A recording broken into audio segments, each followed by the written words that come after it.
जी हां दोस्तों, जमीन हड़पने के आरोप में पकड़ा गया बिहार डिप्टी सीएम का भाई। पुलिस ने गिरफ्तार कर भेजा जेल। गिरफ्तारी के बाद सामने आया बिहार के डिप्टी सीएम का नाम। डिप्टी सीएम के भाई ने धमकी देकर कब्जाई करोड़ों रुपए की जमीन। सीसीटीवी कैमरे में कैद हुए सबूत। नीतीश राज बना जंगल राज। खबर में आगे बढ़ने से पहले लाइक कीजिए इस वीडियो को और चैनल को सब्सक्राइब करने के बाद घंटी बजाना बिल्कुल ना भूलें। बढ़ते हैं पहली खबर की तरफ। डिप्टी सीएम के भाई ने धमकी देकर करोड़ों की जमीन कब्जाई। सीसीटीवी में हुआ कैद। नीतीश जी, ये जंगल राज है या नहीं? दरअसल बिहार में जंगल राज का एक और नमूना सामने आया है। बिहार की उप मुख्यमंत्री रेणु देवी के भाई रवि प्रसाद उर्फ पिन्नू को लेकर जमीन कब्जे करने के आरोप सामने आ रहे हैं। रवि प्रसाद ने पटना के पटेल नगर इलाके में करोड़ों की जमीन कब्जा की है। जमीन के असली मालिक ने मुख्यमंत्री नीतीश कुमार से लेकर सभी अधिकारियों से लिखित रूप में शिकायत की है। अपनी शिकायत पत्र में जमीन के मालिक ब्रह्मानंदन सिंह और श्रवण कुमार ने लिखा कि रवि प्रसाद और पिन्नू उनकी जमीन कब्जा करने हथियारों से लेस होकर पहुंचे थे। जब मालिकों ने जब उन्हें रोकने की कोशिश की तब उन्हें रवि प्रसाद से यहाँ तक कह दिया कि इसे उठाकर डिप्टी सीएम के आवास ले चलो। ये रवि प्रसाद वही है जिन्होंने 2 साल पहले बेतिया के एक दुकानदार की केवल इसलिए पिटाई की थी क्योंकि वो रवि प्रसाद के स्वागत के लिए खड़ा नहीं हुआ था। हालांकि डिप्टी सीएम रेणु देवी का कहना है कि उन्होंने अपने इस भाई से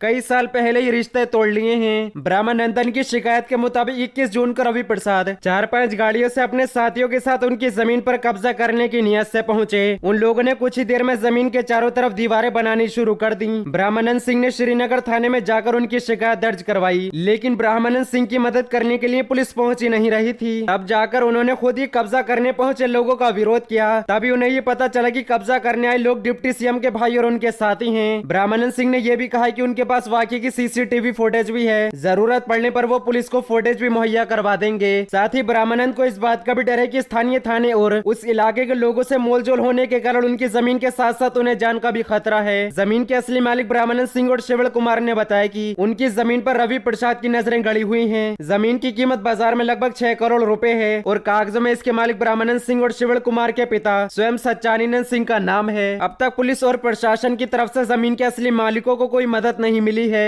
डिप्टी सीएम के पद के नाम कर धमकी देने वाले रवि प्रसाद अब भी पुलिस के छानबीन पूछताछ जैसी किसी गतिविधियों का हिस्सा नहीं है। नीतीश सरकार के पास शिकायत पहुंचने के बाद भी अब तक उन्होंने मामले की कोई सुध नहीं ली है। बढ़ते हैं अगली खबर की तरफ। राहुल गांधी ने केंद्र सरकार पर फिर साधा निशाना। कहा टारगेट से 27% कम वैक्सीनेशन पर है देश। दरअसल कांग्रेस के पूर्व अध्यक्ष और सांसद राहुल गांधी ने कोविड-19 टीकाकरण रफ्तार को लेकर आज एक बार फिर से केंद्र सरकार पर निशाना साधा। उन्होंने एक वैक्सीनेशन ट्रैकर ग्राफिक शेयर करते हुए बताया कि महामारी की संभावित तीसरी लहर से बचने के लिए भारत की वास्तविक कोविड-19 वैक्सीनेशन रेट सरकार की टारगेट रेट से 27% कम है। राहुल गांधी ने वैक्सीनेशन से जुड़ा एक ग्राफ शेयर करते हुए लिखा माइंड द गैप। इस ग्राफ में बताया गया कि संभावित तीसरी लहर से बचने के लिए केंद्र सरकार का एक दिन में 69.5 लाख डोज देने का टारगेट है, लेकिन एक दिन में औसतन 50 लाख वैक्सीन की डोज दे रही है। इसलिए वास्तविक वैक्सीनेशन रेट और सरकार के लक्ष्य के बीच 27% का अंतर है। राहुल गांधी देश में कोरोना वायरस वैक्सीन की कमी और टीकाकरण की रफ्तार को लेकर लगातार केंद्र की नरेंद्र मोदी सरकार पर हमलावर रुख अपनाए हुए हैं। राहुल गांधी ने देश में कोविड-19 रोधी टीकों की कथित कमी का हवाला देते हुए शुक्रवार को भी केंद्र सरकार पर निशाना साधा था और दावा किया था कि जुलाई का महीना आ गया है लेकिन टीके नहीं आए। गांधी ने ट्वीट किया था जुलाई का महीना आ गया, वैक्सीन नहीं आई। बढ़ते हैं अगली खबर की तरफ। अखिलेश यादव बोले भाजपा ने बड़े लोगों को राहत दी, पेट्रोल डीजल की बढ़ती कीमतों पर सरकार को घेरा। दरअसल सपा अध्यक्ष अखिलेश यादव ने कहा कि भाजपा सरकार ने बड़े लोगों को कई राहत दी है पर जन सामान्य की तकलीफों पर उसने निगाह भी नहीं डाली है। भाजपा गरीब को ही खत्म कर देना चाहती है। महंगाई ने हर वर्ग को बुरी तरह से परेशान कर दिया है। अखिलेश यादव ने कहा कि भाजपा कहने को सबका साथ सबका विकास का नारा लगाती है लेकिन कुछ पूंजीपतियों का साथ करती है और उनके विकास पर ही काम करती है। जन सामान्य की तकलीफों को खत्म करने की बजाय उनसे और बढ़ोतरी करती है। कृषि अर्थव्यवस्था को बर्बाद करने के बाद अब वे घरेलू अर्थव्यवस्था चौपट करने में लग गई है। पेट्रोल डीजल महंगा होने से दैनिक उपभोग की वस्तुएं महंगी हो जाती हैं। कृषि और परिवहन के दामों में भारी वृद्धि से गाँव अर्थव्यवस्था पर गहरा प्रभाव पड़ रहा है। बढ़ते हैं अगली खबर की तरफ। धर्म जाति के नाम पर समाज को बढ़ाना बीजेपी का राष्ट्र धर्म। कृषि कानून को लेकर किसान नेता राकेश टिकैत का निशाना।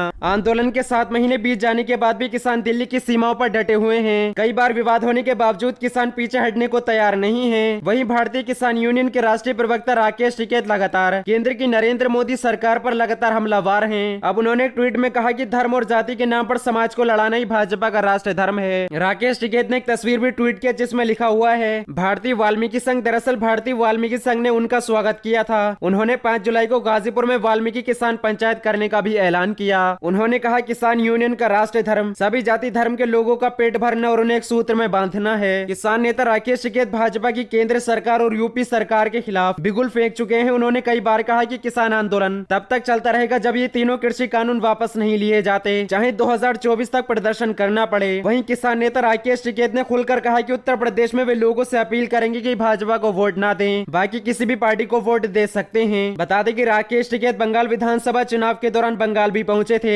वहां भी उन्होंने भाजपा के खिलाफ वोटिंग करने की अपील की थी। हालांकि वे ये बात भी नहीं स्वीकार करते हैं कि वे किसी राजनीतिक पार्टी का साथ दे रहे हैं। विपक्ष खुलकर किसान आंदोलन के पक्ष में खड़ा है। 2 दिन पहले टीएमसी नेता यशवंत सिन्हा भी राकेश टिकैत से मुलाकात करने गाजीपुर बॉर्डर पहुंचे थे। राकेश टिकैत ने यह भी कहा कि अगर सरकार बात नहीं मानती है तो किसान एक बार फिर दिल्ली में प्रवेश कर जाएंगे और ट्रैक्टर रैली से इस बार संसद भवन तक जाएंगे। वे 26 जनवरी की हिंसा के लिए सरकार और दिल्ली पुलिस को भी जिम्मेदार ठहराते हैं और ये कहते हैं कि ये किसानों के खिलाफ की गई साजिश थी।